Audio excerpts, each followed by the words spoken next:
She was trapped by her evil family for 20 years, until a passing billionaire did the unthinkable.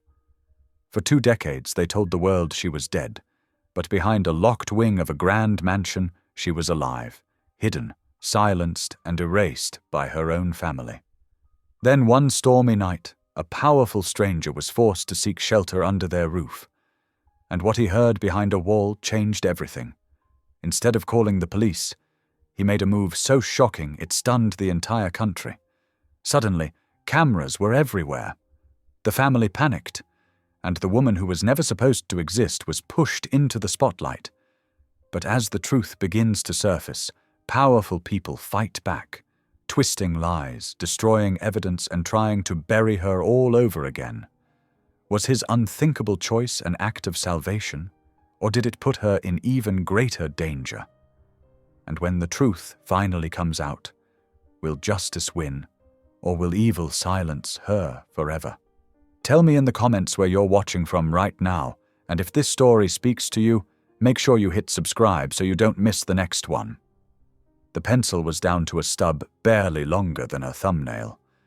Amelia held it between her fingers, the way a jeweler might hold a diamond, carefully, reverently, aware that this small thing represented something irreplaceable. The graphite had worn to a slant, the wood splintered at the eraser end where she'd used it to pry open a rusted tin of crackers 3 months ago. Or 4. Time moved strangely in the east wing. She stood before the wall, her wall, the one nobody else would ever see. Tally marks covered the plaster in uneven columns, some neat and precise from the early years when she still believed someone would count them, others jagged and desperate from the years when she'd stopped caring about straight lines. 20 groups of 5, 400 individual marks, 20 years. Her hand trembled slightly as she added the final line, completing the set.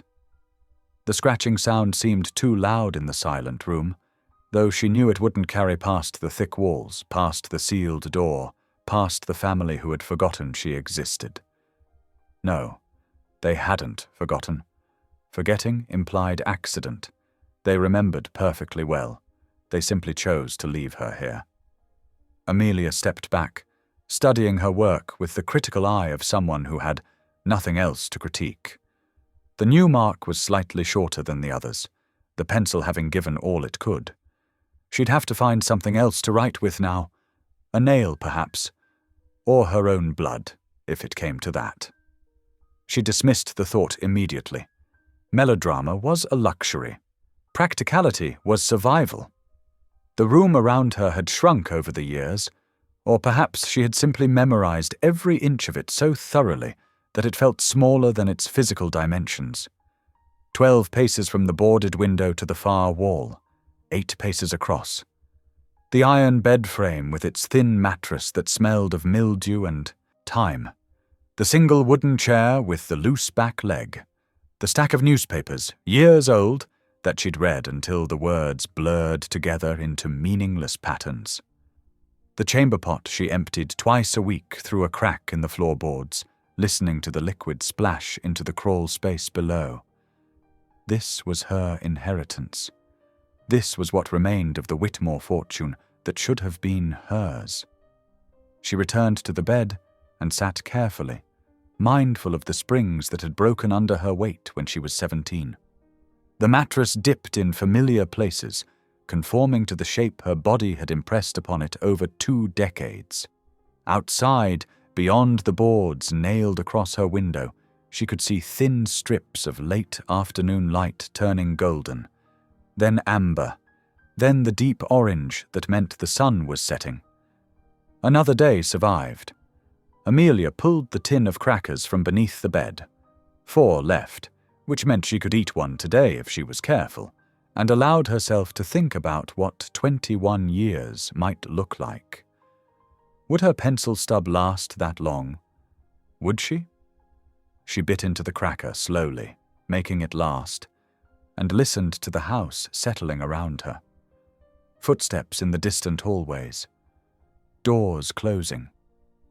The family she'd once known, living their lives 3 walls away, eating warm food at a proper table, sleeping in beds with clean sheets, never thinking of the girl they'd declared dead when she was 5 years old, the girl who was supposed to have drowned in the lake, the girl whose funeral they'd attended with appropriate tears, the girl whose trust fund they'd absorbed, whose property they'd claimed, whose existence they'd erased with forged death certificates and sympathetic newspaper clippings. Amelia finished the cracker and brushed the crumbs onto the floor. She would sweep them into the corner later with all the other detritus of her captivity.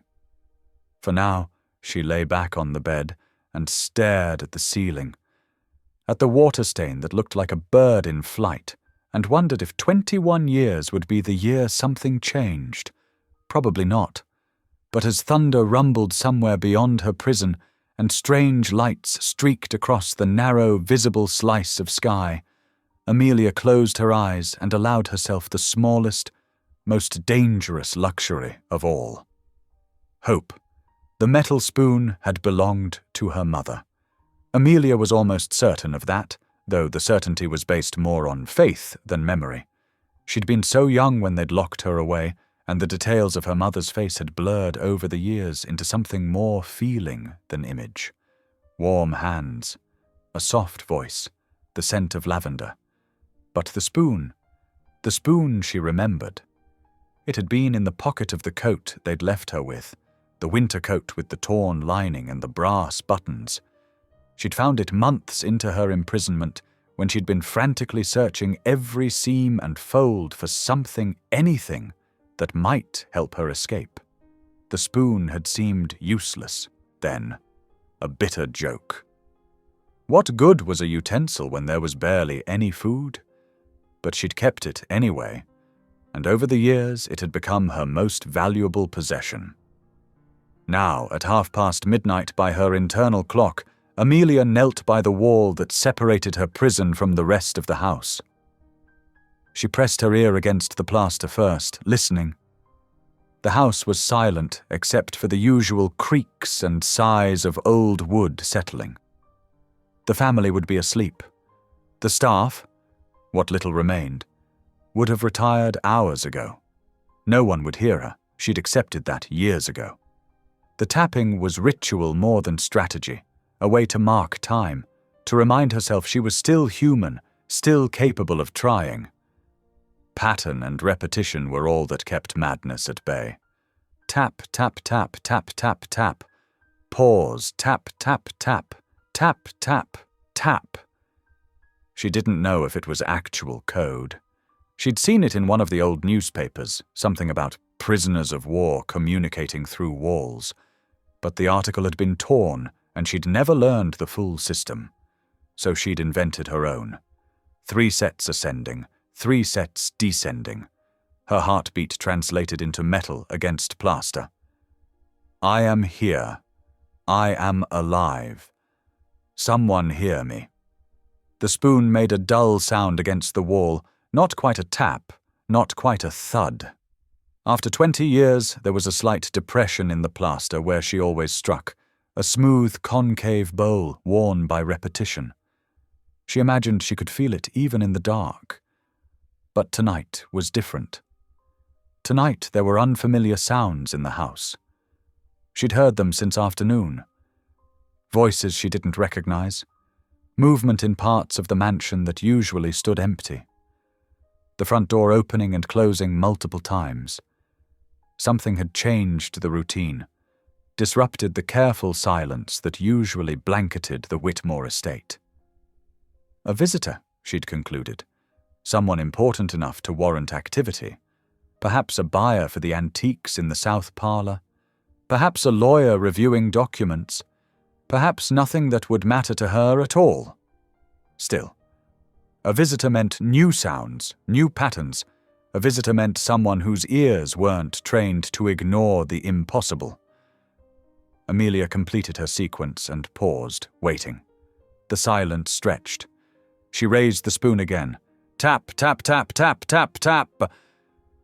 Footsteps. She froze, spoon suspended in midair. The footsteps were close, just on the other side of the wall. slow, deliberate steps. Someone walking the hallway that led to the sealed wing. Someone who should not be there at this hour. Her heart hammered against her ribs. In 20 years, no one had walked that hallway at night. The family avoided it entirely, as though her very presence, even unacknowledged, was something to be feared or forgotten. The footsteps stopped. Amelia held her breath, pressing herself against the wall. She could feel her pulse in her throat, taste metal on her tongue. The person was standing directly on the other side. If the wall were thinner, if her prison were less secure, she could reach through and touch them. Seconds passed. A minute. She waited for the footsteps to retreat, for the visitor to conclude they'd imagined the sound, for the house to swallow her signal the way it had swallowed every other cry for help over 2 decades. Then, impossibly, a sound came from the other side. Tap, tap, tap, tap, tap, tap. Amelia's hand went slack. The spoon clattered to the floor, the noise obscenely loud in the suffocating quiet. Someone had answered. Someone had answered. Her hands shook as she scrambled for the spoon, her breath coming in short gasps. This couldn't be happening. This was hallucination, desperation, the final crack in a mind stretched too thin for too long. She pressed both palms flat against the wall, trying to ground herself in something solid. The answering tap came again. Patient, deliberate, waiting. Amelia picked up the spoon with trembling fingers and tapped back. "I am here. I am alive. Please, God, please hear me." The door hadn't been opened in 20 years, and it resisted like something alive. The billionaire, though Amelia wouldn't learn his name until later, put his shoulder against the wood and pushed. The frame groaned. Decades of paint and deliberate neglect had sealed it shut, turned it from passage into wall, from doorway into gravestone. He pushed harder. On the other side, Amelia stood in the center of her room, the spoon still clutched in her hand. She'd retreated from the wall when she heard the first attempt at the door, survival instinct warning her that discovery could mean death as easily as rescue. If it was the family, if they'd finally decided she was too dangerous to keep alive, too risky now that someone else had heard her tapping. The wood splintered. The sound was followed by a shaft of light, painfully bright after 20 years of gloom. Amelia raised her hand to shield her eyes, squinting against the intrusion. The crack widened. More light poured through. Then, with a final protest, the door wrenched open, swinging inward on rusted hinges that screamed. A man stood in the doorway, silhouetted against the hallway light. They stared at each other. Amelia saw him first as shape rather than detail. Tall, broad-shouldered, well-dressed even at 3 in the morning. His breathing was elevated from exertion, his posture alert but not aggressive. He held no weapon. That registered immediately. Whatever he'd come to do, he hadn't come to hurt her. As her eyes adjusted, she saw his face. Middle-aged, with silver threading through dark hair. Strong features softened by shock. He looked at her the way someone might look at a ghost, with disbelief, horror, and something else she couldn't name. "My God," he said quietly. His voice was cultured, educated, careful. "You're real." Amelia couldn't speak. Her throat had closed around words too large to fit through. She took an involuntary step backward, then forced herself to stop. Running was pointless. There was nowhere to run. There had never been anywhere to run. The man didn't enter the room. He stayed in the doorway, seeming to understand that crossing the threshold might break whatever fragile moment this was. "My name is Jonathan Pierce," he said, speaking slowly, as though addressing someone who might not understand English, or someone who might shatter. "I'm a guest of the Whitmore family. I heard someone tapping on the wall. I heard you." Amelia's fingers tightened around the spoon. Her voice, when it finally emerged, was rough from disuse. She spoke carefully, her Midwest accent preserved like something pickled, unchanged by time or exposure. "What year is it?" Jonathan Pierce blinked. Of all the questions he might have expected, that clearly wasn't one of them. "It's 2024. He said. "December. What year did you—" He stopped, seeming to realize the implications of the question. His expression shifted into something harder, angrier. "How long have you been in here?" 20 years. The number came out flat. Factual. She'd said it to herself so many times it had lost emotional weight. "They said I drowned. They had a funeral. They took everything." She watched him process this, saw the moment he understood not just the imprisonment, but the erasure, the theft, the calculated cruelty of declaring a child dead while keeping her alive in a sealed room. "The Whitmores did this." His voice had gone quiet again, but there was steel underneath now. "Your family did this to you?" "They're not my family." Amelia's voice cracked slightly. "They were my guardians. After my parents died, they were supposed to—" She trailed off. What were they supposed to do? Love her? Protect her? Basic humanity seemed like too much to have expected, in retrospect. Jonathan took a careful step into the room, moving slowly, hands visible. Amelia noted the details. Expensive watch, well-made shoes, the kind of casual wealth that didn't need to announce itself. This was someone with resources, someone with power, someone who could either save her or make everything infinitely worse. "Are you hurt?" he asked. "Do you need medical attention right now?" She almost laughed.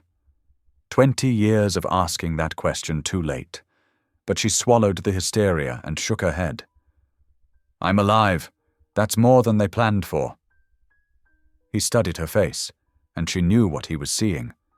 A woman in her mid-20s who looked both younger and older than her years. Thin but not skeletal. They'd fed her just enough to keep her alive, the minimum necessary to avoid the guilt of murder. Pale from lack of sunlight, hair grown long and uncut, braided to keep it manageable.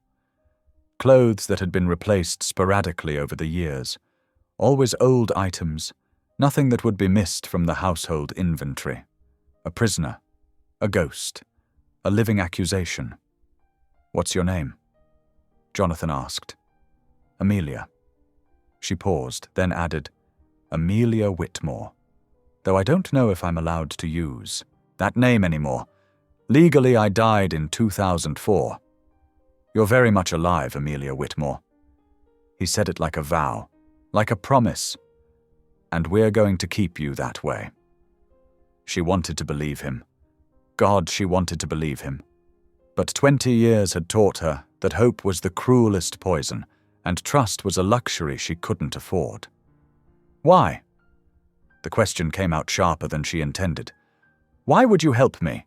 You don't know me. You don't know what they'll do if you— because it's right." He said it simply, as though morality were that straightforward, as though doing the right thing didn't come with consequences. "And because I can." Dawn was beginning to break beyond the boarded window, thin strips of grey light seeping through the cracks. Amelia looked at those cracks, at the pitiful evidence that somewhere outside this room, the world had continued turning without her. "I need you to not call the police," she said quietly. "Not yet. They'll make me disappear for real this time, if anyone. I understand." Jonathan's voice was steady, calm, the voice of someone who made difficult decisions for a living. "But Amelia, we need to get you out of here. Today. Now. I can protect you, but only if you trust me enough to leave this room." Trust. Such a simple word. Such an impossible request. Amelia looked at the wall where she'd marked 20 years in pencil. At the bed where she'd slept alone for 7,000 nights. at the door that had finally, impossibly, opened.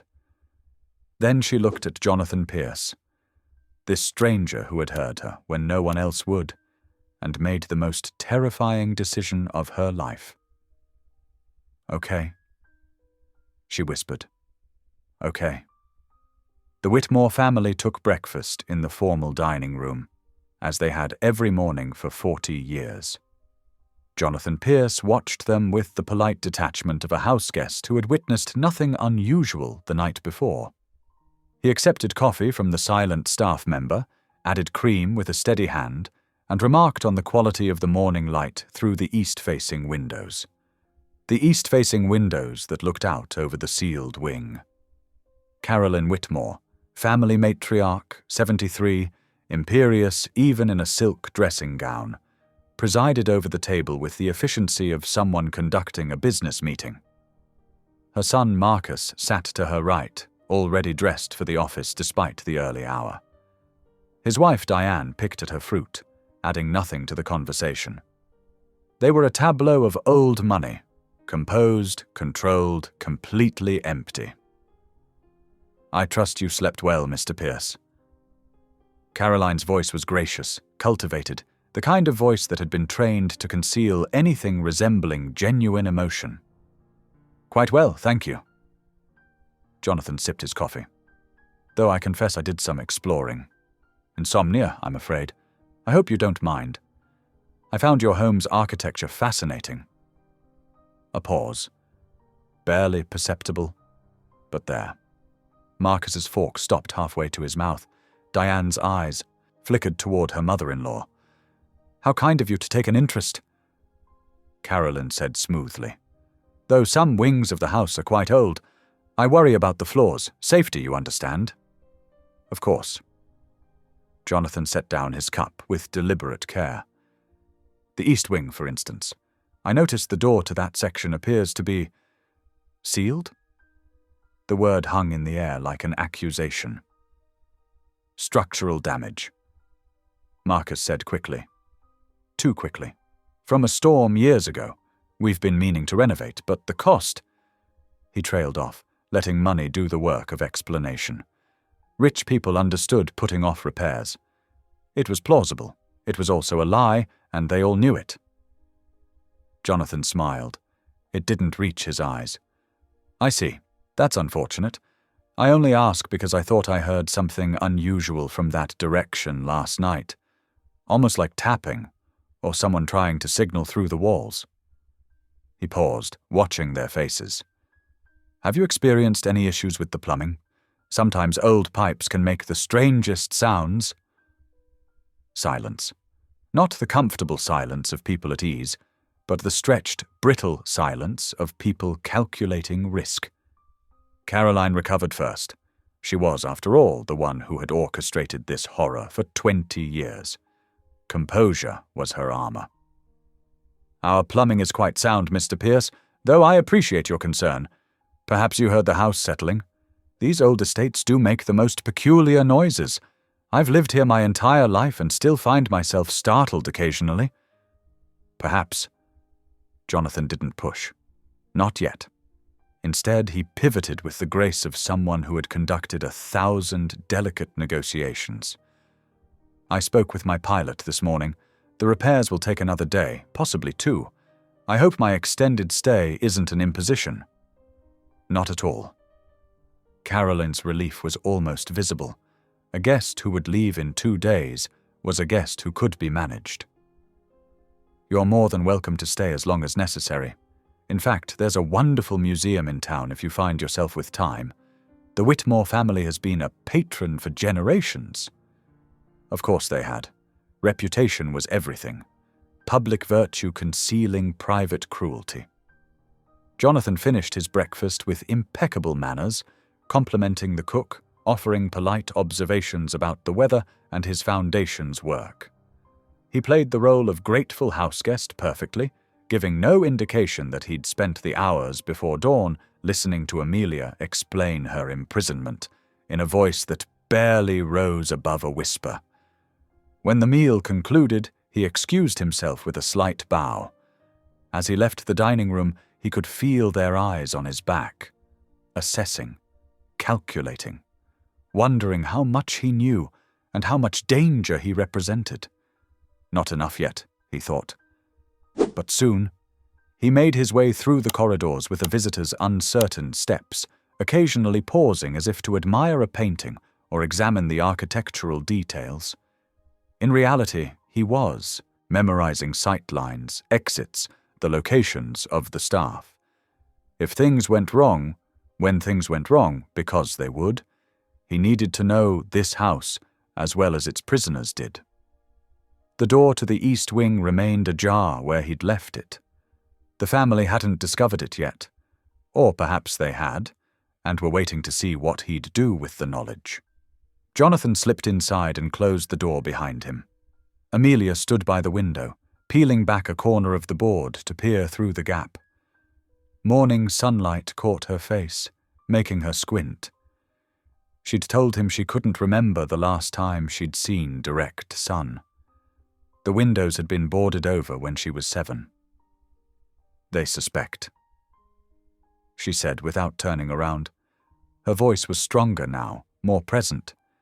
Sleep, water, and the presence of another human being had begun the process of bringing her back from wherever she'd retreated to survive. You couldn't hide your questions. I wasn't trying to hide them. Jonathan crossed the room, maintaining a respectful distance. I needed to see their reactions, to confirm what you told me. And? You were telling the truth, though I never doubted that. He paused. We need to move quickly, Amelia. Today, if possible. Once they realize you've made contact with someone outside this room, they'll act. They've kept this secret for 20 years. They won't risk exposure now. She finally turned to face him. In daylight, even the thin, filtered daylight, she looked younger than she had at 3 in the morning. Vulnerable, but there was steel underneath, forged by survival. What's your plan? Jonathan took a breath. This was the part she wouldn't like, the part that felt like using her, even if the alternative was worse. I'm going to tell them we're engaged. Amelia stared at him. What? I'm going to claim we've been secretly involved for years, that your family, he gestured vaguely at the room, at her, kept you from me because of class differences, racial prejudice, something that will make them look cruel but not criminal. Not yet. That's insane. It's protection. He met her eyes steadily. If I claim you as my fiancé, they can't make you disappear without implicating me. Your disappearance becomes my disappearance, and I'm too public, too scrutinized. They can't risk it. You're asking me to lie. I'm asking you to survive. His voice gentled. Amelia, the truth is too dangerous right now. If we accuse them of imprisonment and fraud, they'll produce doctors who'll say you were institutionalized. They'll claim you're mentally ill, that your memories are delusions. They've had 20 years to prepare for this contingency. We need time to build a case, to find evidence, I have evidence.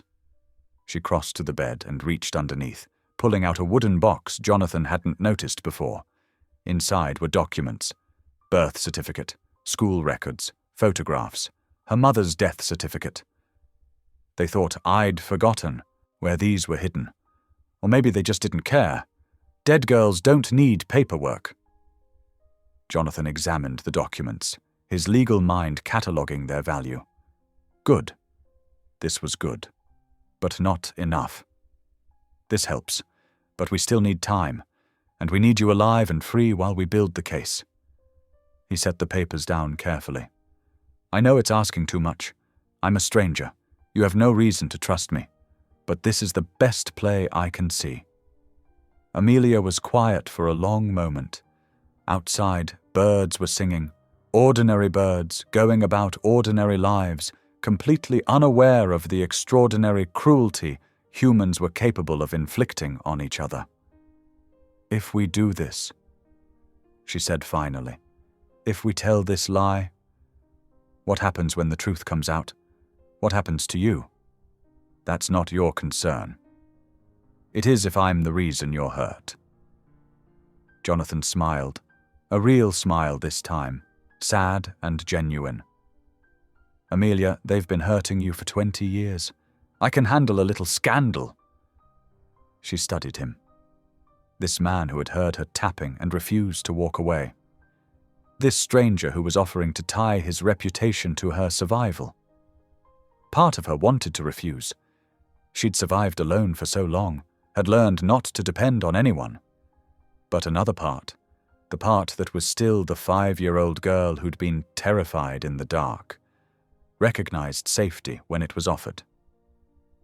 Okay, she whispered. We'll do it your way. Jonathan nodded. I need to make some calls. Prepare my legal team. By this afternoon, this house will be full of cameras. Can you do that? Can you face them? I've been facing darkness for 20 years, Amelia said quietly. I think I can handle lights. The front steps of the Whitmore mansion had never seen this many cameras. Amelia stood behind the heavy oak door, one hand pressed against the wood, feeling the vibration of voices and movement on the other side. Jonathan stood beside her, his presence solid and steadying. You can still change your mind, he said quietly. We can find another way. She shook her head. There was no other way. They both knew it. This was spectacle as strategy, exposure as protection. If she stayed hidden, she remained vulnerable. If she stepped into the light, into his light, borrowed as it was, she became too visible to quietly eliminate. How did they get here so fast? Her voice trembled slightly. I'm a public figure, and I made calls to ensure they'd come. Jonathan's tone was matter-of-fact. When someone like me announces they're making a statement about a personal matter, especially from a location like this, media outlets respond. Some of those reporters have been circling for hours, since I first let it slip to my publicist that I had news. Through the door, Amelia could hear a reporter testing audio levels. Someone laughed. Normal professional sounds. People doing jobs, expecting a normal story about a wealthy man's private life. They had no idea what they were about to hear. The lie is simple, Jonathan reminded her. We met years ago at a charity function. We fell in love. Your family disapproved. They can decide why. We'll let them fill in those blanks. They've kept you here, under their control, using your inheritance as leverage. I've been searching for you. Now I've found you. That's the story. It's still going to destroy your reputation. My reputation will recover. His voice hardened. Theirs won't, that's the point. Someone knocked on the door. Jonathan's head of security. Sir, we're ready when you are. This was it. The threshold between before and after. Between captive and free. Between silence and voice. Between the girl who had been declared dead and the woman who would prove otherwise. Amelia looked down at herself. They'd found her clean clothes, expensive clothes from the house, probably belonging to Diane. They fit poorly. She was too thin, shaped wrong after 20 years of malnutrition and inactivity. But they were clean. That mattered.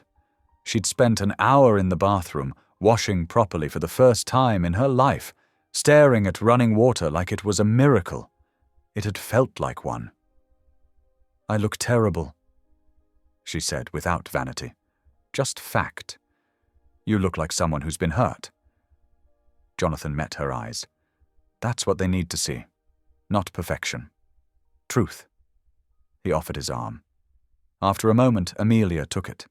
His sleeve was warm beneath her fingers, the fabric soft. Cashmere, probably.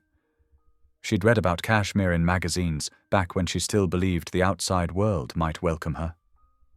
The door opened. The sound hit her first.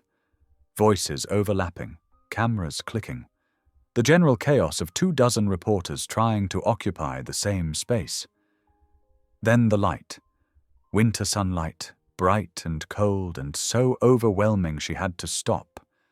had to close her eyes against it even as she felt Jonathan's arm steady beneath her grip. "Easy," he murmured.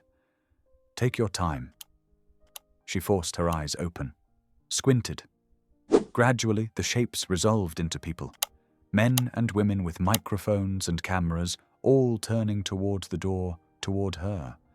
Behind them, she could see the circular driveway, the bare trees, the iron gates that marked the boundary of the Whitmore estate. Beyond those gates was the world. She'd forgotten how big it was.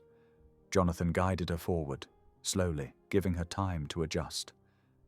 The reporters fell silent, sensing this was something more than a typical celebrity announcement. Someone lowered a camera, another turned off a light. They had no idea what they were seeing, but instinct told them to witness it with respect. They reached the top of the steps. Jonathan positioned them both carefully, ensuring she was visible but not alone, protected but not hidden. Then he spoke, his voice carrying across the assembled crowd with the practiced clarity of someone accustomed to being heard. "Thank you all for coming on short notice.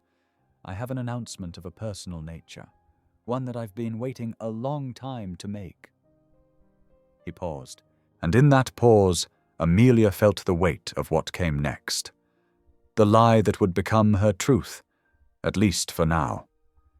"I'd like to introduce you to Amelia Whitmore, my fiancée." The silence that followed was absolute. Then chaos. Voices erupting in questions, cameras firing in rapid succession, reporters surging forward against the security line. Jonathan raised a hand, waiting for them to quiet. "Amelia and I met several years ago," he continued, his voice steady, each word carefully chosen. "We fell in love, but her family—" He gestured behind them, toward the house where the Whitmores were surely watching. "Disapproved of our relationship. They've kept her here, isolated from society, controlled through financial manipulation and emotional abuse, because they believed they could force her to accept a different life, a life they chose for her." Amelia watched the reporters' faces change, skepticism shifting to shock, disbelief melting into horror. Someone in the back was already on their phone, filing a breaking news alert. "For too long, I accepted her family's claim that she needed space, that their control was for her own good. I should have fought harder. I should have come sooner. But I'm here now, and Amelia is free. We wanted to make this announcement publicly because we believe the public has a right to know when wealth and family reputation are used as weapons against the vulnerable." It was brilliant. Amelia thought distantly. The lie contained just enough truth to feel authentic. The suggestion of abuse without specific accusations. The implication of wrongdoing that would force the Whitmores to respond carefully, knowing that anything they said might be used against them later. A reporter shouted a question. "Amelia, how long were you kept in the house?" Jonathan's grip on her arm tightened slightly. They'd prepared for this. She didn't have to answer. But she found herself stepping forward anyway, leaning toward the microphones with a desperation that wasn't entirely strategic. When she spoke, her voice was soft but clear, carrying the accent of somewhere far away and long ago. "Too long," she said. "I was kept here too long." The clicking cameras increased. Someone called out another question, but Jonathan was already guiding her back, protecting her from the surge of attention. His security team moved in, professional and efficient, creating space. As they turned toward the waiting car, not back into the house, never back into that house, Amelia caught a glimpse of the window. The second-floor window where Caroline Whitmore stood, perfectly still, watching her inheritance walk away on the arm of a man who could destroy everything they'd built. Their eyes met across the distance. Amelia didn't look away first. The bedroom was too large. Amelia stood in the doorway, unable to make herself cross the threshold. Through the window, a real window, with glass and curtains and a view of manicured gardens, she could see the sun setting over Jonathan Pierce's estate. Orange and pink and gold, colours she'd only seen in thin strips through cracks for 20 years. Is something wrong? The housekeeper, Mrs. Chen, she'd said her name was Mrs. Chen, watched her with gentle concern. Would you prefer a different room? Something smaller, perhaps? Smaller. Yes. Small was safe. Small was comprehensible. This room, with its king-sized bed and sitting area and private bathroom, felt like an ocean she could drown in. But she couldn't say that. Couldn't explain that space itself had become terrifying, that she'd learned to measure safety in paces and walls and the distance between herself and danger. This room had no such measurements. It simply was. It's perfect, Amelia lied. Thank you. Mrs. Chen smiled, though her eyes suggested she understood more than Amelia was saying. There's a bathroom through that door. Fresh towels, toiletries, whatever you need. And this... She crossed to the nightstand and picked up a small device. Is a call button. If you need anything at any time, day or night, you just press this and someone will come. You're not alone here. Not alone. The words felt foreign. Dinner will be ready in an hour, Mrs. Chen continued. But if you'd prefer to eat here, in your room, that's perfectly fine. No one will judge you. And if you'd rather sleep first or just rest, that's fine too. There are no rules here, Amelia. No expectations. This is your space, and you get to decide how to use it. Your space. Your choice. Your decision. Amelia nodded, not trusting her voice. Mrs. Chen withdrew quietly, closing the door with a soft click that somehow didn't sound like a lock. Because it wasn't a lock. Because she could open that door whenever she wanted. Because she was free. The thought made her lightheaded. She moved into the room carefully, testing each step as if the floor might give way. The carpet was thick beneath her bare feet. The air smelled clean, like lavender and something citrus. Normal smells, home smells, the kind of environment most people took for granted. The bathroom made her cry. She didn't mean to. She'd held herself together through the press conference, through the car ride, through the brief introductions to Jonathan's staff. She'd been strong because strength was survival, and survival was all she knew. But the bathroom? It had a shower, a bathtub, a toilet that flushed, a sink with hot and cold water that ran clear and clean, towels so soft they felt like clouds, soap that smelled like honey, shampoo, conditioner, a mirror. Amelia looked at her reflection and barely recognized the woman staring back. Thin face, hollow eyes, hair that hung limp despite being washed that morning. Skin that hadn't seen real sunlight in 2 decades, pale as paper. She looked like a ghost. She looked like exactly what she was. Someone who had survived, but barely. The tears came silently, efficiently, years of practiced quiet even in grief. She slid down the wall and sat on the bathroom floor, arms wrapped around her knees, and let herself break in, a way she'd never allowed herself to break before. Because in the East Wing, breaking was dangerous. Breaking meant giving up, and giving up meant dying. But here, in this absurdly large bathroom in this ridiculously safe house, she could break a little, just a little. She didn't know how long she sat there. Long enough for the sunset to fade, long enough for the automatic lights to flicker on, gentle and warm, long enough for her tears to stop and her breathing to steady. Eventually she stood, splashed cold water on her face, looked at herself again. You're free, she told her reflection, testing the words, seeing if they felt true. They didn't. Not yet. Freedom was too big a concept, too abstract. But safety she could almost believe in, and safety was a start. She returned to the bedroom and approached the bed with the same caution she'd approach a wild animal. The comforter was white, pristine, probably worth more than everything she'd owned in her entire life combined. She touched it carefully, testing the texture. Soft. So soft. After 20 years on a thin mattress with springs that dug into her back, this bed looked like heaven. She sat on the edge. Then, feeling daring, lay down properly. Flat on her back, arms at her sides, staring at the ceiling. The mattress seemed to embrace her, conforming to her body in a way that felt uncomfortably intimate. She could spread her arms and legs and not reach the edges. She could roll over without hitting a wall. The space made her breathless, a soft knock at the door. "Amelia!" Jonathan's voice. "May I come in?" She sat up quickly, tugging her clothes straight. "Yes." He entered, carrying a tray.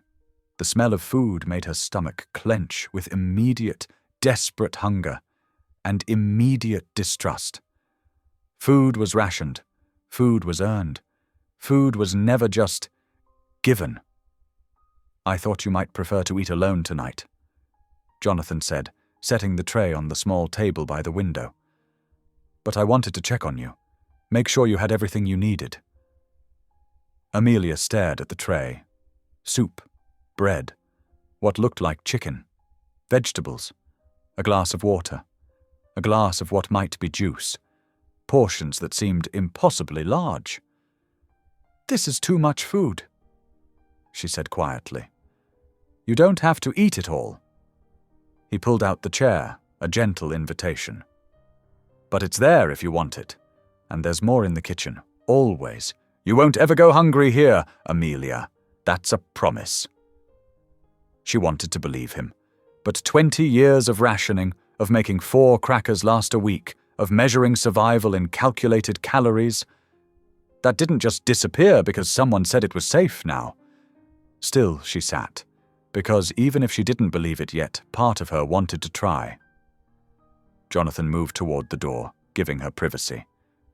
But she stopped him. "Thank you," she said. Simple words, inadequate words, words that couldn't possibly convey what he'd done by forcing open that door, by lying to protect her, by offering his home as sanctuary.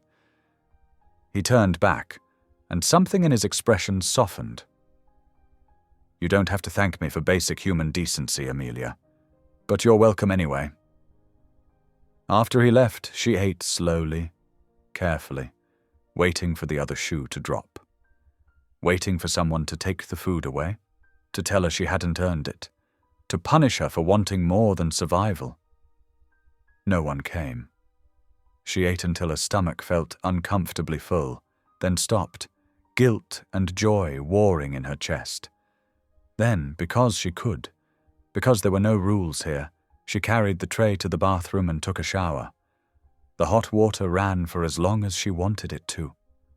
That night, lying in a bed too large and soft to comprehend, in a room with a door that didn't lock from the outside, Amelia stared at the ceiling and tried to understand what freedom might feel like.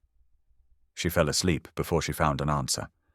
But for the first time in 20 years, she woke in the middle of the night and didn't immediately check the walls for marks, counting the days until nothing. That, she thought, might be progress. The reporter was younger than Amelia expected.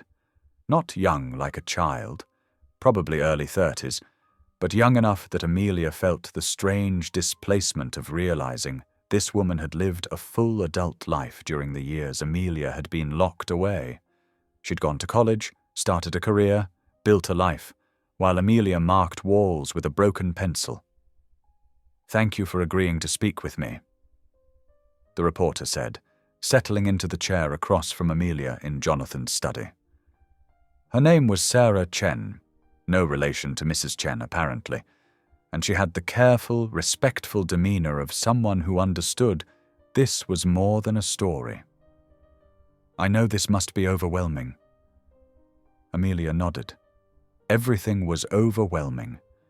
The camera behind Sarah, recording their conversation. The small microphone clipped to Amelia's collar.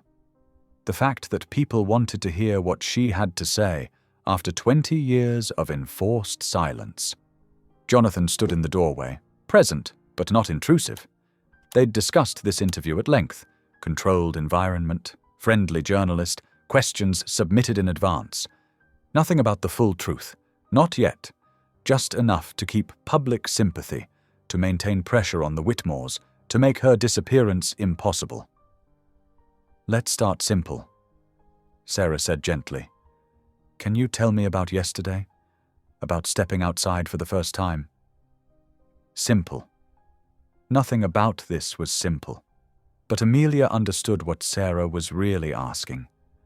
Tell them something they can feel, something that makes you human rather than headline. "The light was too bright," Amelia said quietly. "I had to close my eyes at first. I'd forgotten how big the sky was." She paused, choosing words carefully.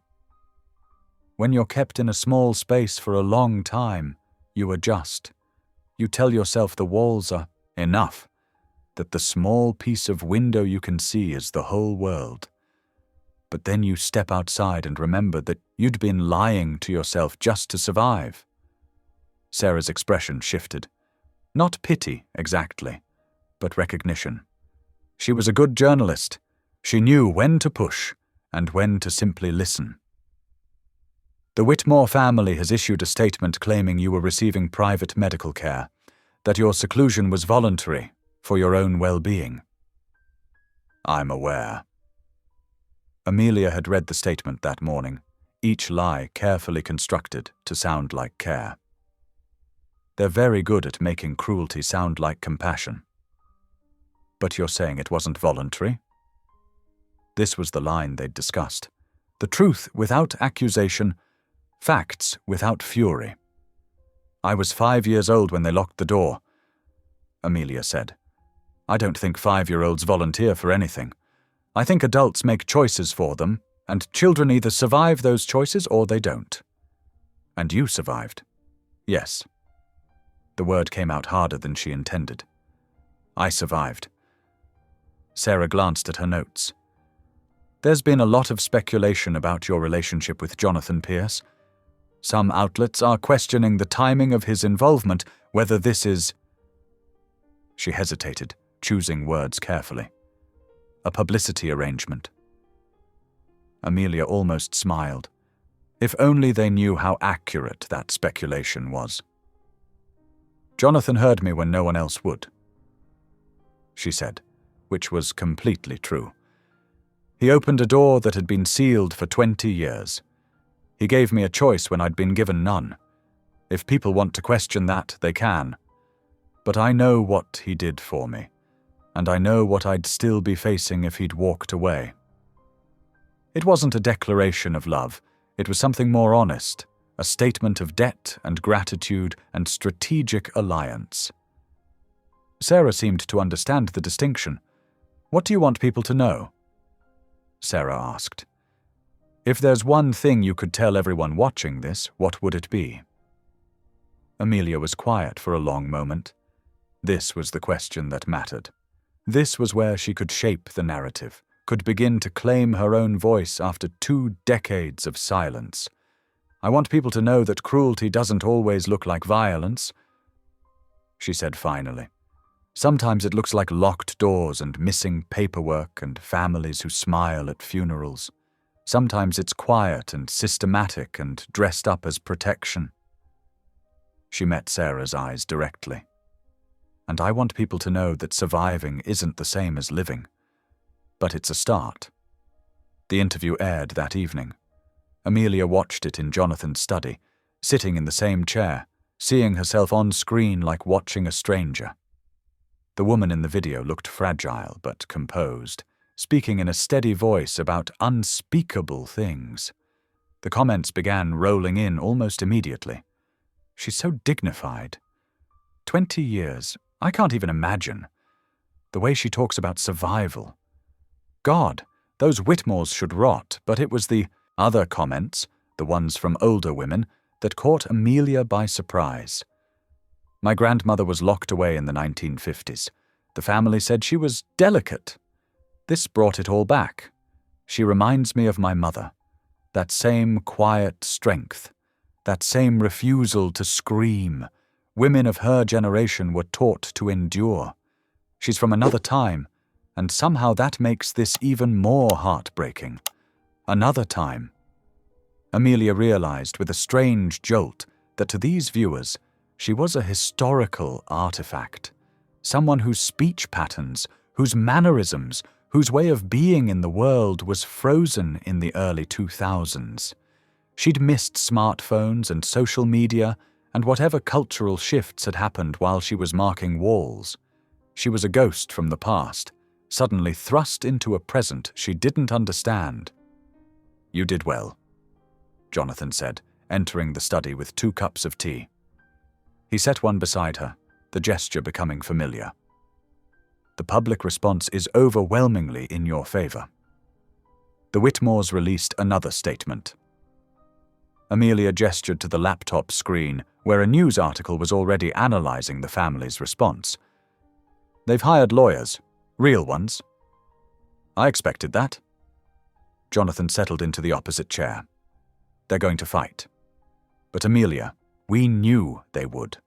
That's why we built the narrative carefully. That's why your interview was so important. It establishes you as credible before they try to tear you down." Credible. Such a clinical word for whether people would believe her pain was real. Amelia sipped the tea. Chamomile. She thought, though she wasn't certain. She'd lost track of what different teas tasted like. What happens when they find out we're not really engaged? When the lie falls apart? Then we tell a different truth. Jonathan's voice was calm, measured, the voice of someone who'd navigated scandals before. "But by then you'll have legal standing, you'll have evidence, you'll have public support. The engagement is scaffolding, Amelia. It's temporary support while we build something more permanent underneath." She wanted to believe him, but temporary things had a way of becoming permanent, and lies had a way of becoming more real than the truth. "I should rest," she said, standing. The exhaustion was sudden and overwhelming, as if the interview had drained whatever reserves she'd been running on. "Tomorrow there's the deposition and—" "Amelia." Jonathan stood as well, his expression gentler. "You don't have to do everything at once. You've spent 20 years surviving.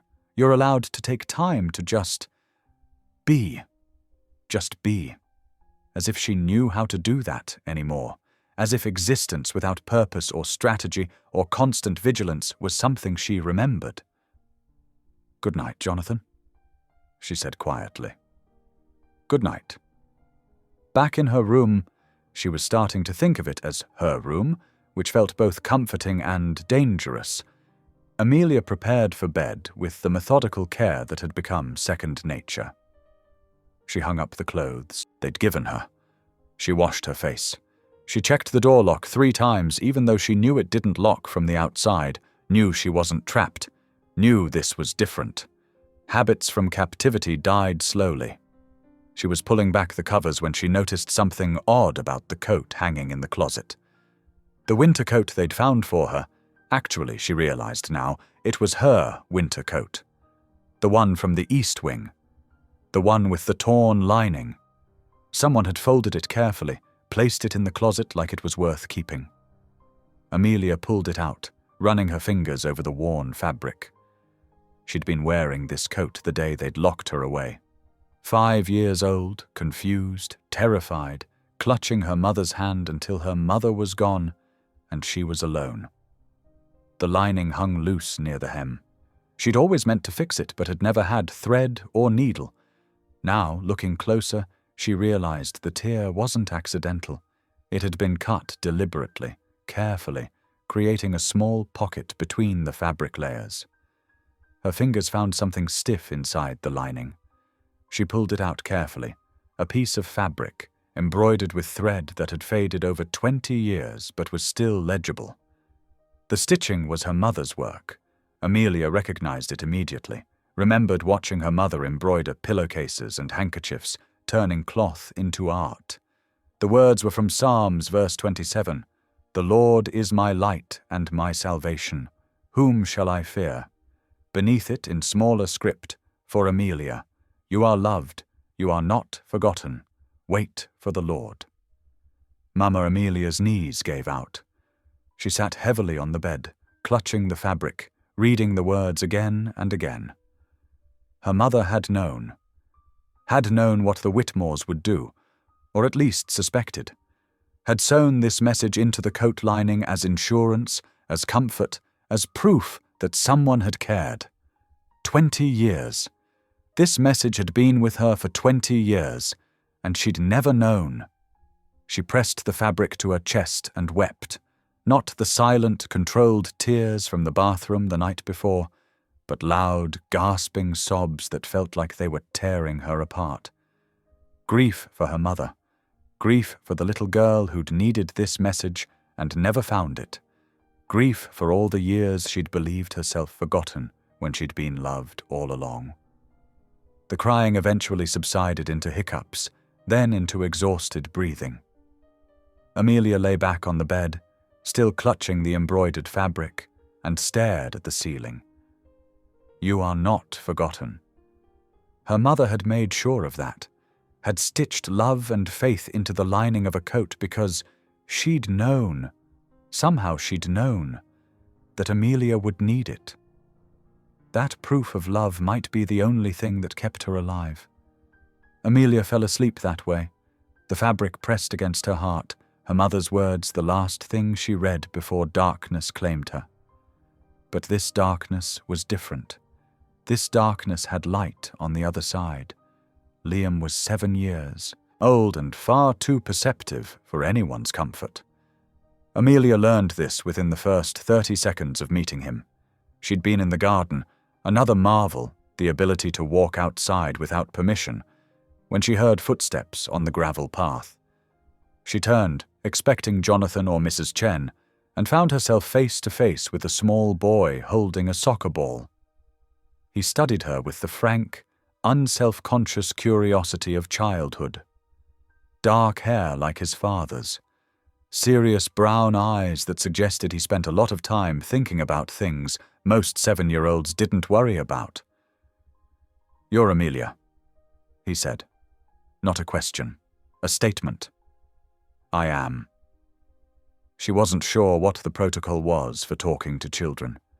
She'd been one once, but that felt like several lifetimes ago. "You must be Liam. Dad said you'd been hurt and needed help." He kicked the soccer ball idly, still watching her. "Did the Whitmores hurt you?" The directness of the question startled her. Adults circled around the truth, with euphemisms and careful language. This child simply asked. "Yes," Amelia said, deciding honesty was less complicated than evasion. "They did." Liam nodded, as if this confirmed something he'd already suspected.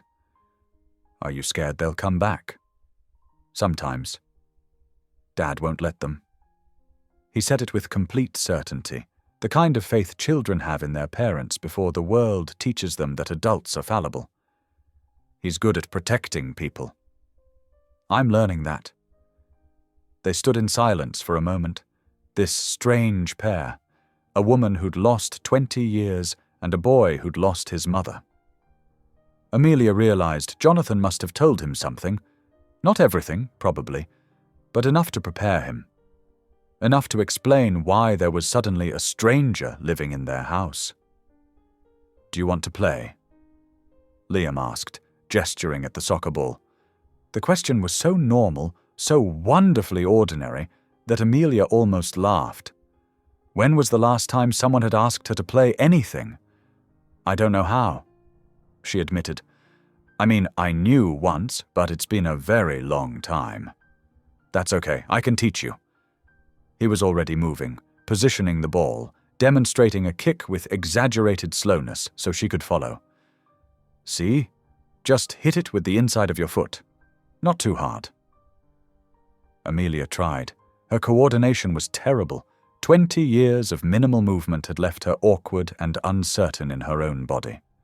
The ball rolled weakly to the side, but Liam just retrieved it and passed it back, patient in the way children sometimes are when they've decided you're worth the effort. They played, if it could be called playing, for maybe 10 minutes. Amelia missed more kicks than she made. Her breathing became labored embarrassingly quickly. But Liam didn't seem to mind. He adjusted his passes to accommodate her limitations, celebrated when she actually made contact with the ball, narrated techniques she'd forgotten or never learned. It felt like therapy, like reclaiming, something she'd lost without knowing its name. Eventually she had to stop, overwhelmed by exertion and emotion. She sat on a nearby bench, and Liam joined her without prompting, leaving the ball forgotten on the grass. "My mum died," he said suddenly, staring at his sneakers. 2 years ago. Cancer." Amelia went still. Jonathan hadn't mentioned this, but it explained things. The sadness in Liam's eyes, the protective way Jonathan spoke about his son, the careful gentleness with which the household operated. "I'm sorry," she said quietly. Inadequate words, but true ones. Everyone says that. Liam kicked his feet against the bench. "But you sound like you mean it, like you know what it's like to lose someone." "I do." Her parents, her childhood, 20 years of life. So many kinds of loss she'd stopped counting. "Dad tries really hard," Liam continued, his child's voice carrying adult observations.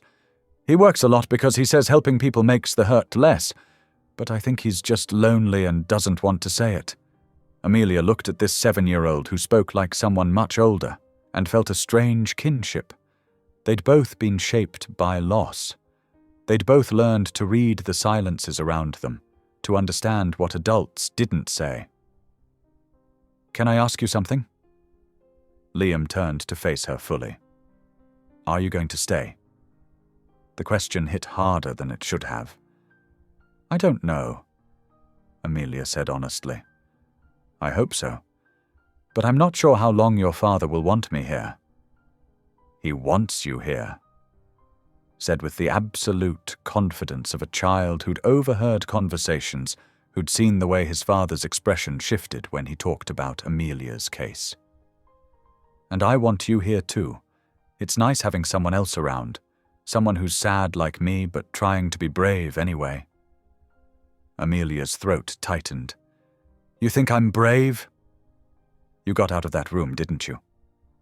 Liam shrugged, as if this were obvious. "That's pretty brave." They sat together in comfortable silence, watching the afternoon light shift across the garden. Birds sang in the trees. Amelia still marveled at birds, at their freedom of movement, their easy access to sky. A breeze carried the scent of flowers whose names she'd forgotten. "Liam," she said carefully, "thank you for teaching me to play, and for talking to me like—" She paused, searching for the right words. "Like I'm a person, not a story or a problem to solve, just a person." "You are a person," Liam said matter-of-factly. "A sad person who's getting less sad. I can tell." That evening, as the sun set over Jonathan's estate, Amelia found Liam in the same garden.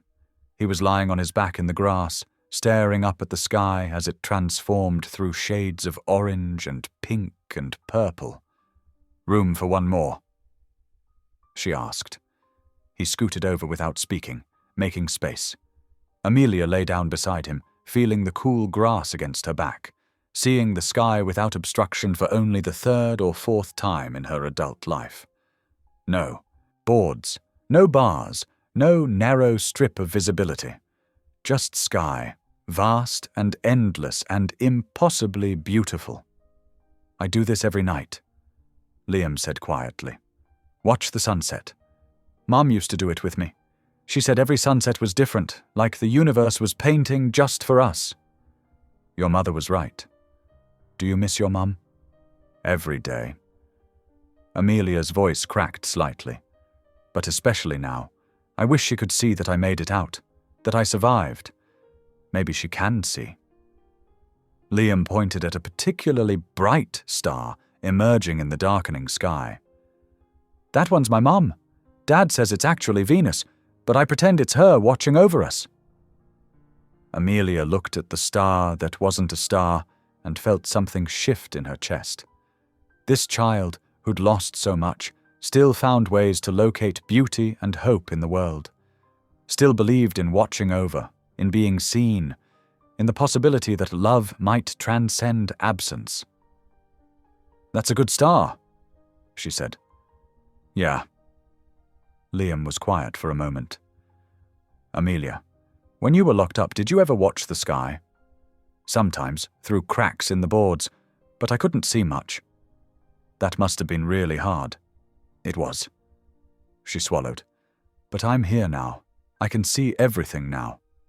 "Everything's pretty big when you haven't seen it in a while, huh?" "Very big." They lay there until the stars began to multiply, until the sky darkened to deep blue and then to black, studded with points of light. Amelia felt the enormity of space above her, felt the earth solid beneath her, felt the presence of this small boy who'd decided she was worth befriending. "I'm glad you're here," Liam said drowsily. "I think Dad is too, even if he doesn't say it exactly like that." "I'm glad I'm here too." Liam sat up eventually, brushing grass from his clothes. "We should go in. Dad worries if I stay out too late." He offered his hand to help Amelia up, a child's hand, small and trusting and surprisingly strong. As they walked back to the house together, Amelia realized something that felt both terrifying and wonderful. She was starting to feel like she belonged here, not as a guest or a rescued victim or a legal complication, but as a person who had a place in this small, wounded family. It was temporary, she reminded herself. Strategic. Just until the legal case was resolved, just until she could stand on her own, just until...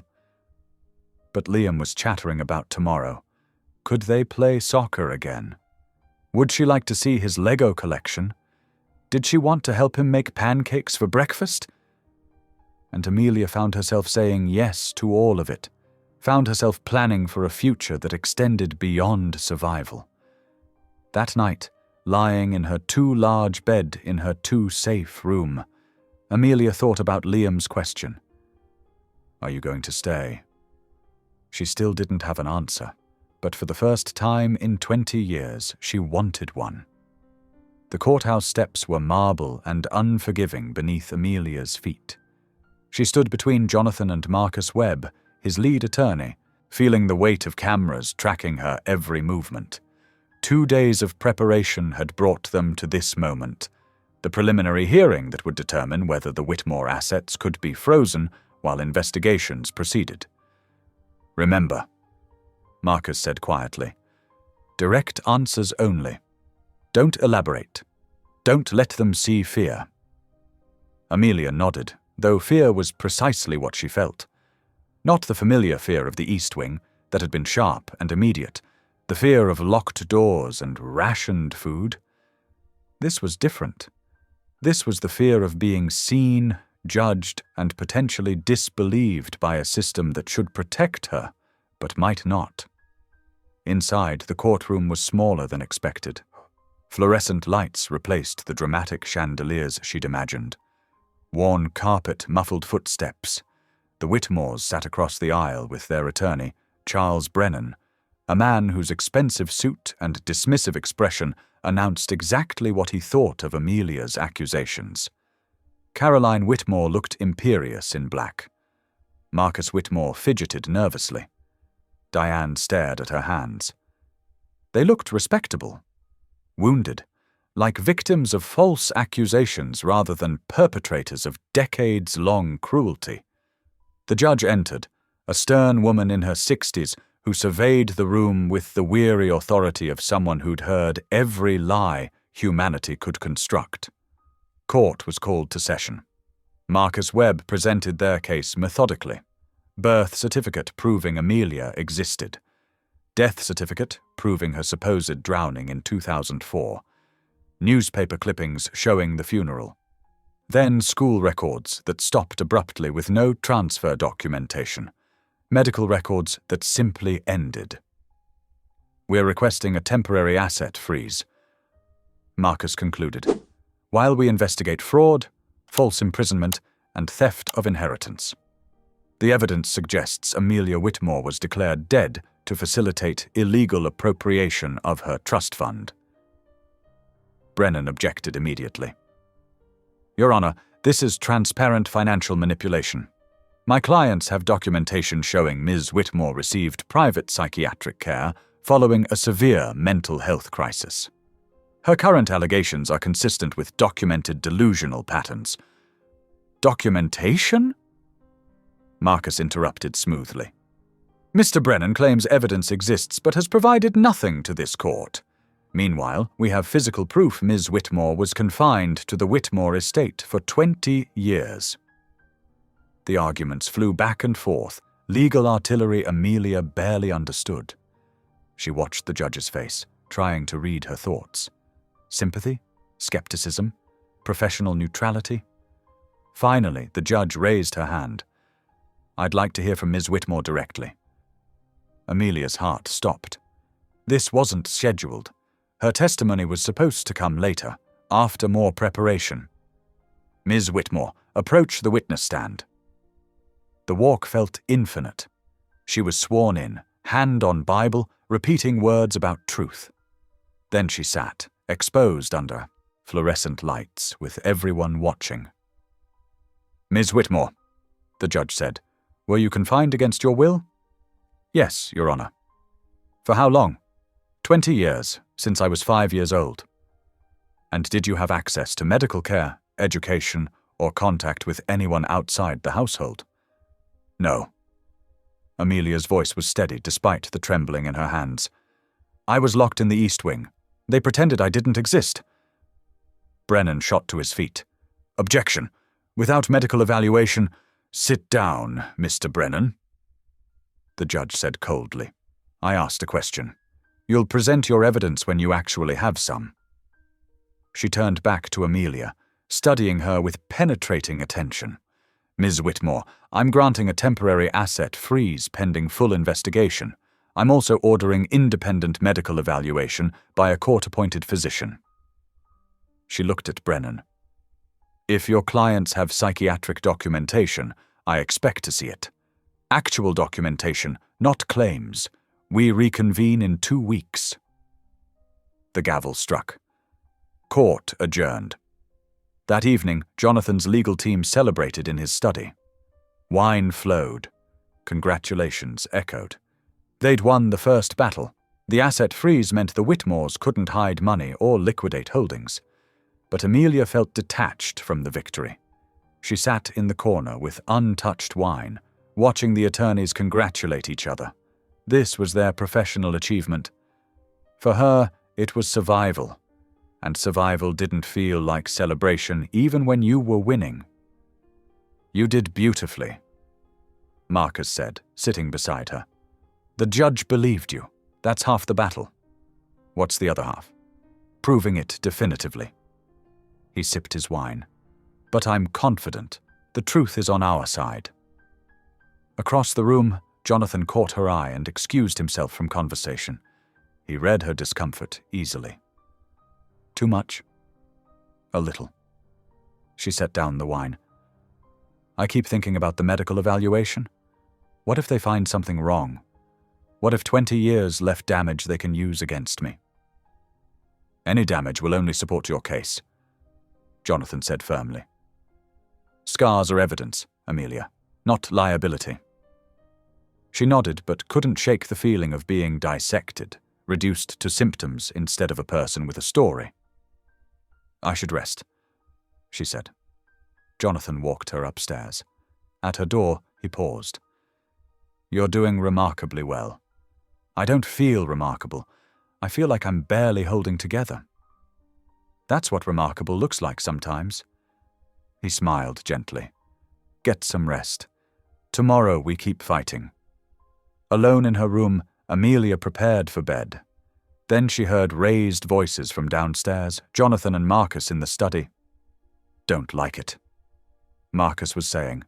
"Brennan was too confident today. He should have panicked when the judge ruled against us. Maybe he's just arrogant. Or maybe he has something we don't know about. Defense attorneys who stay calm when losing usually have a trap ready." Amelia closed her door, quietly, heart hammering. She'd known the Whitmores wouldn't surrender easily. But hearing it stated so plainly made the danger real. She climbed into bed but didn't sleep. Instead, she stared at the ceiling and tried to remember everything from the East Wing. Every detail, every date. If they claimed she was mentally ill, she'd need to be devastatingly, undeniably specific. She'd survived 20 years by being observant. Now she'd have to prove it. The news broke at 6 in the morning. Urgent knocking woke Amelia. Mrs. Chen stood at her door, still in her robe. "Jonathan needs you downstairs, now." The living room was crowded. Jonathan, Marcus, 2 other attorneys clustered around a laptop. The television showed Amelia's face with a chyron reading, "Whitmore family produces medical records." "What happened?" Amelia's voice came out small. Marcus turned the laptop toward her. A scanned document filled the screen. Intake form from Meadowbrook Treatment Center. Patient name, Amelia Whitmore. Admission, March 2004. Diagnosis, acute psychotic episode with delusional features. Below were treatment notes, medication records, discharge summary recommending ongoing private care in controlled environment. "That's not real," Amelia said, hands going cold. "I was never in a hospital. I was in the East Wing." "We know it's fabricated," Jonathan said quickly. "But it looks legitimate. Professional letterhead, doctor signatures, detailed notes. They've created an entire medical history." "The media's already running with it," Marcus added grimly. "They're questioning our entire case." Amelia unmuted the television. A news anchor spoke with careful neutrality. "Raises serious questions about the allegations. If these records are authentic, it suggests Amelia Whitmore may have been receiving psychiatric care rather than being imprisoned." The screen cut to Charles Brennan outside the courthouse. "My clients are devastated. They've spent 20 years caring for a deeply troubled young woman. The recent publicity has been traumatic for the entire family." Amelia felt the room spin. They weren't just defending themselves, they were attacking, turning her survival into pathology. "Does Meadowbrook exist?" she asked. "It did. Closed in 2009. Records supposedly destroyed. Very convenient." "So we can't prove I was never there?" "Not easily." Marcus paced. "We can challenge the documents, but that takes weeks. Meanwhile, public opinion is shifting." Jonathan showed her social media on the laptop. Yesterday's supportive comments were now mixed with doubt. If she really was mentally ill, maybe the family was protecting her. Her story did seem far-fetched. "Turn it off," Amelia said quietly. "Please." The laptop closed. She looked at her hands, unable to meet Jonathan's eyes. "You should walk away," she said flatly.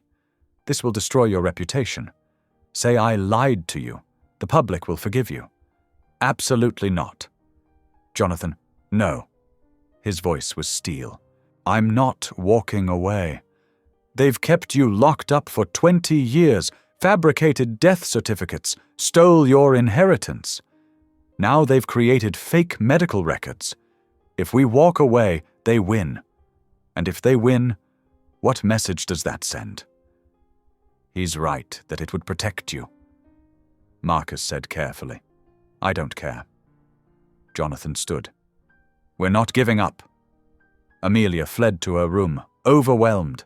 She lay on the bed, feeling the crushing weight of being disbelieved.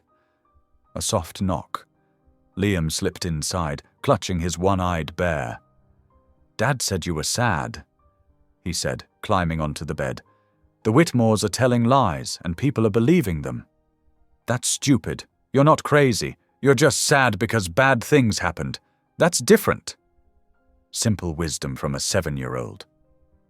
Amelia turned to look at him. When Mom got sick, people said dumb things too. Liam continued. Dad says people say dumb things when they're scared. Paying attention. Liam's words triggered something in Amelia's memory. Liam, I need to talk to your father, right now. Downstairs, she interrupted the crisis meeting. The newspapers, she said without preamble. I had newspapers in the East Wing, old ones with specific dates. If I was supposedly in a facility from 2004 to 2006, how did I have access to newspapers in the Whitmore mansion? Marcus opened his laptop immediately. What dates? Amelia closed her eyes, reaching into memory. June 14th, 2004. Local paper, summer festival article. October 2004, Halloween edition. January 2005, snowstorm coverage. March 2006, there was an article about Caroline Whitmore donating to the hospital. I tore it up and hid the pieces under the floorboards. March 2006 would have been when you were supposedly still at Meadowbrook. Marcus said excitedly. If we can prove you had that specific article, we need to search that room. Jonathan said, before they clean it out. Emergency motion for evidence collection. I can file today. Do it. And Amelia, write down every date, every detail you remember. Everything that proves you were in that room. She nodded, mind racing. The East Wing was a museum of suffering, but also a museum of evidence. Every mark, every hidden object was proof. We're not done, Jonathan said. Not hope, fact. The truth still has time. Amelia looked at these people who'd become allies in a war she hadn't chosen but couldn't abandon. Not hope, exactly, but determination. She'd survived 20 years. She could survive this. Let's get to work. Amelia stopped leaving her room. It wasn't a conscious decision, more a gradual retreat as the world outside became too loud, too uncertain, too full of people who might not believe her. The medical evaluation had been invasive. Questions about her memory, her perception, her grip on reality. The doctor had been kind but clinical, documenting everything with the detached precision of someone building a case file rather than understanding a person. She'd passed, physically malnourished, evidence of long-term confinement, no signs of psychosis or delusional thinking. But passing felt like another trial rather than vindication. Mrs. Chen brought meals on trays. Amelia ate mechanically, tasting nothing. Liam knocked sometimes, asking if she wanted to play. She said no gently, watching his disappointment through the cracked door. Jonathan checked on her twice daily, never pushing, just letting her know he was there. But mostly she was alone. The irony wasn't lost on her, escaping one prison only to build another. But this prison was hers. She controlled the door, the space, the silence. That mattered somehow. On the third day, she heard Jonathan on the phone in the hallway, voice low and urgent. We need someone who was there, someone who saw her, who can testify. A pause. I don't care how long ago it was, find them. He was still fighting. Even as she retreated, he kept pushing forward. The thought made her feel both grateful and guilty in equal measure. That afternoon, Marcus Webb visited. He sat in the chair by her window without invitation, briefcase on his lap. The emergency motion was granted. He said, We can search the East Wing tomorrow. But Amelia, we need you there. You're the only one who knows where everything is hidden. I can't. You can. He corrected gently. You survived 20 years in that room. You can survive one more visit. What if we find nothing? What if I'm wrong about the newspapers? Then we find something else, but we don't give up. He leaned forward. The Whitmores are counting on you breaking. That's their strategy. overwhelm you until you stop fighting. Don't give them that." After he left, Amelia sat by the window watching the garden. Liam was out there with his soccer ball, practicing alone. He kicked it against the wall repeatedly, methodical and focused. Trying, she realized, to be strong like the adults around him. She'd spent 20 years being strong because she had no choice. Now she had a choice, and she was choosing to hide. What did that make her? Evening came. Jonathan knocked softly. "There's someone here to see you," he said through the door. "She says she knows you, from before." Amelia's breath caught. "Who?" "Her name is Margaret Oakes. She says she was the Whitmore housekeeper until 2006. 20 years ago, someone who'd been there when Amelia was locked away. Someone who might remember." Amelia opened the door. Jonathan stood there with a woman in her 70s, small and weathered, clutching something wrapped in cloth. Her eyes met Amelia's, and tears immediately spilled over. "Oh, child," Margaret whispered. "I thought they'd killed you. I prayed every night they hadn't, but I thought—" She held out the wrapped object with trembling hands. "Your mother made me promise, made me swear I'd keep this safe. She knew what they were planning. She knew." Amelia took the bundle. Heavy, solid. She unwrapped the cloth carefully. A Bible. Old, worn, with a leather cover that had cracked with age. "It's all in there," Margaret said. "Everything your mother wanted you to have. Everything that proves the truth." They gathered in Jonathan's study.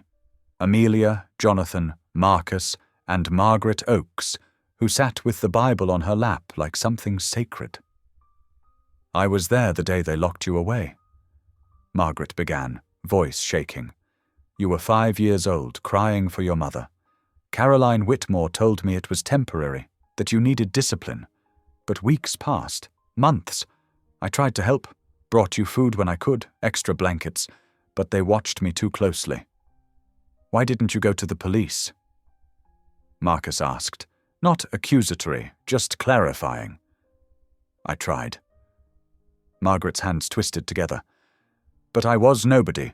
No education, no proof. Just an old housekeeper making accusations against the wealthiest family in town.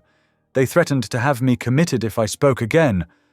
So I—" She stopped, tears flowing. "I stayed quiet, and I've regretted it every day since." Amelia reached out, touching Margaret's arm. "You're here now. That's what matters." Margaret nodded, composing herself. She opened the Bible carefully, handling it like glass. The binding had been altered. Amelia could see where stitching had been added, creating hidden pockets between the leather and the pages. "Your mother came to me 2 weeks before she died," Margaret said. "She knew the Whitmores would take everything. She gave me this Bible and made me promise to keep it safe, to give it to you when the time came. She said if anything happened to her, you'd need proof." She began removing documents from the hidden pockets. First, a will, handwritten, signed, witnessed. Amelia's mother leaving everything to her daughter, explicitly excluding the Whitmores. Then letters. Dozens of them, written in her mother's careful script, dated from when Amelia was born through weeks before her death. Letters documenting the Whitmores' greed, their threats, their plans to contest custody if anything happened to her. The final letter was addressed to Amelia herself. "My darling girl, if you're reading this, I'm gone. But you're not alone. You were never alone. I made sure there would be proof, evidence they couldn't destroy. Trust Margaret. Trust the truth. And remember, you are loved beyond measure, and nothing they do can change that. Wait for the Lord. Be brave. Mama." Amelia's vision blurred. She'd spent 20 years believing herself forgotten, and here was proof she'd been loved all along, that her mother had tried to protect her, even from beyond death. Marcus was already on his phone. "I need forensic analysis immediately. Authentication of handwritten documents, age verification." He covered the receiver. "This changes everything. If these documents are genuine, they're genuine," Margaret said firmly. "I watched her write them. I witnessed the will." Jonathan had the final letter, reading it with an expression Amelia couldn't decipher. When he looked up, his eyes were bright. "We file tomorrow morning," he said. "Emergency hearing. These documents prove premeditation, fraud, conspiracy. The Whitmores knew exactly what they were doing." That night, after Marcus and Margaret left, Amelia sat alone with her mother's letters, reading each one slowly. Stories about Amelia as a baby, hopes for her future, warnings about the Whitmores disguised as casual observations, a mother trying desperately to protect a daughter she wouldn't live to raise. The last letter, the one addressed to her, she read again and again. "You were never alone." Dawn broke slowly. Amelia watched from her window as light crept across the garden. Somewhere in the house, lawyers were preparing documents. Somewhere in town, the Whitmores were probably sleeping, believing themselves safe. But truth had a way of surfacing. Her mother had made sure of that. Amelia dressed carefully, choosing clothes that made her feel strong. Today they'd return to court. Today they'd present the evidence that would destroy the Whitmores' lies. She touched the embroidered fabric from her coat lining, now framed on her nightstand beside her mother's final letter. "I waited," she whispered to the memory of her mother. "Just like you said. And now it's time." The courtroom was packed. Word had spread about new evidence, and journalists filled every available seat. Amelia sat beside Jonathan, her mother's Bible and documents secured in Marcus's briefcase. Across the aisle, the Whitmores looked smaller than before. Caroline's imperious expression had cracked into something closer to fear. Judge Harrison entered. Everyone stood. The formalities felt longer today, weighted with anticipation. "Mr. Webb," the judge said, "I understand you have new evidence to present." Marcus stood. "Yes, Your Honor. Evidence that fundamentally alters this case." He approached the bench with the documents, the will, the letters, affidavits from Margaret Oakes. The judge examined each one carefully, her expression shifting from neutral to grave. "These documents," Marcus continued, his voice carrying across the silent courtroom, "prove that Amelia Whitmore's mother explicitly left her estate to her daughter, excluding the Whitmore family. They also document threats and conspiracy to contest custody, threats made before the mother's death. When combined with Amelia's testimony and physical evidence from the East Wing, they establish premeditated fraud and false imprisonment." Charles Brennan was on his feet immediately. "Your Honor, we need time to authenticate—" "Mr. Brennan," the judge interrupted coldly. "I've had these documents examined by a court-appointed forensic expert overnight. They're authentic. The handwriting matches samples from Mrs. Whitmore's estate documents. The paper and ink are consistent with the stated dates. And the witness, Mrs. Oakes, has provided sworn testimony corroborating everything." She looked directly at the Whitmore family. "Furthermore, investigators searched the East Wing yesterday. They found everything Ms. Whitmore described, newspaper fragments from specific dates that contradict your fabricated medical records, marks on the walls, hidden personal items. The evidence is overwhelming." Caroline Whitmore's face had gone ashen. Marcus Whitmore stared at his hands. Diane was openly crying. "In my 30 years on the bench," Judge Harrison continued, her voice hard, "I have never seen such calculated cruelty. You declared a child dead, imprisoned her for 20 years, and stole her inheritance. You fabricated medical records to discredit her. You attempted to use the legal system as another weapon against someone you'd already victimized beyond comprehension." She looked at Amelia, and her expression softened slightly. "Ms. Whitmore, I'm issuing an immediate ruling. All assets stolen from your trust fund will be returned with interest. The Whitmore family will face criminal charges for fraud, false imprisonment, and conspiracy. And you are hereby legally recognized as Amelia Whitmore, alive and free, with all rights restored." The gavel fell. The sound echoed. Amelia sat perfectly still, unable to process what she'd just heard. Free. Legally, officially, undeniably free. Police officers entered the courtroom. Caroline Whitmore stood with rigid dignity as handcuffs were placed on her wrists. Marcus protested weakly before submitting. Diane was escorted out with her face hidden. 20 years of cruelty ending in handcuffs and shame. The courtroom erupted into chaos. Journalists rushing for phones, spectators reacting, lawyers conferring urgently. But Amelia heard it all at a distance. Jonathan's hand was on her shoulder, grounding her, and Marcus was saying something about paperwork and next steps. But all she could think was, it's over. It's really over. Outside, the afternoon sun was bright and warm. Amelia stood on the courthouse steps, the same steps where she'd been introduced to the world as Jonathan's fabricated fiancé. And this time, she was just herself. Just Amelia. No lies, no performance, just truth. Cameras flashed, questions were shouted, but Jonathan's security team created space, and Marcus handled the press with practiced efficiency. Amelia tilted her face towards the sun and closed her eyes. Free. The east wing looked smaller than Amelia remembered. She stood in the doorway with 2 investigators and Jonathan, staring at the room that had been her entire world for 20 years. Someone had opened the boarded window, and sunlight poured through, illuminating dust motes and the shabby furniture that looked even more pathetic in full light. "Take your time," one investigator said gently. "We've documented everything, but if there's anything you want before the property is seized..." Amelia stepped inside. Her footsteps echoed differently now. No longer the muffled sounds of captivity, but the clear sounds of someone passing through. The bed where she'd slept 7,000 nights, the chair where she'd rationed food and read ancient newspapers, the corner where she'd hidden things she couldn't bear to lose. The wall.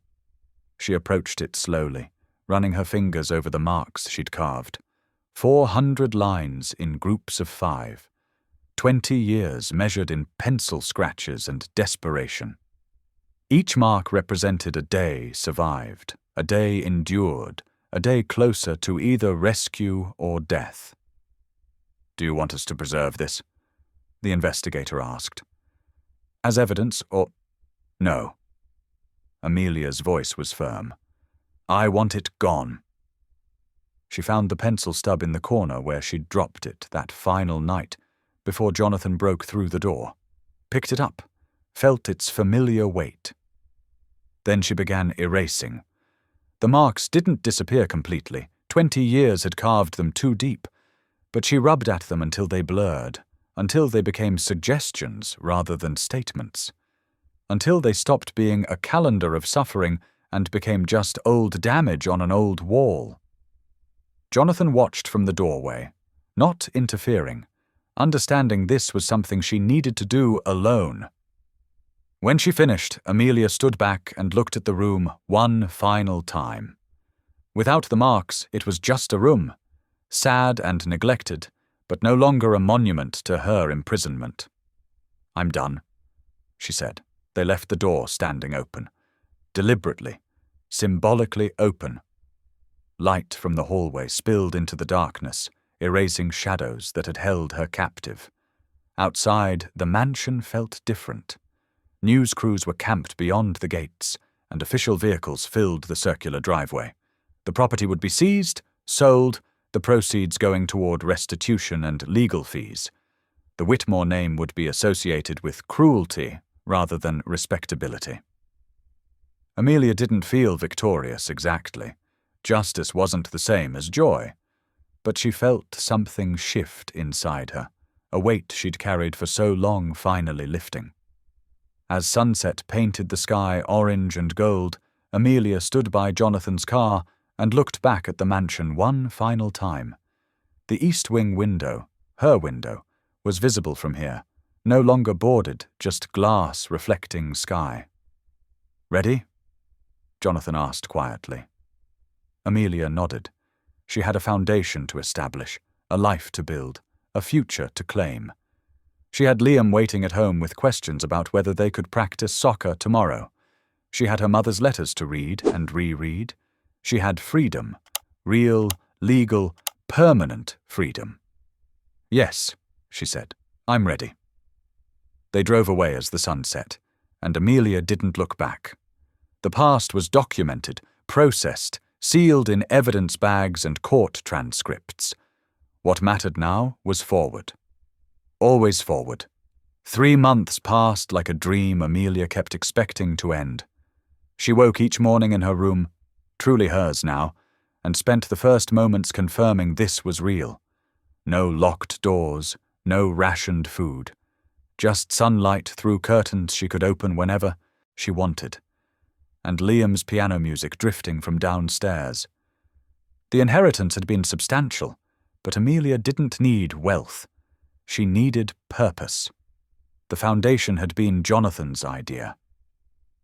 "You could help others," he'd said over breakfast. "People trapped like you were. Familial abuse, financial control, legal erasure. You understand what they face." She'd been uncertain. "I don't know if I'm strong enough." "You are." Liam had interrupted without looking up from his cereal. "You're the strongest person I know." So she'd done it. The Amelia Whitmore Foundation for Familial Justice. Hired lawyers specializing in guardianship abuse. Created systems for victims to reach out confidentially.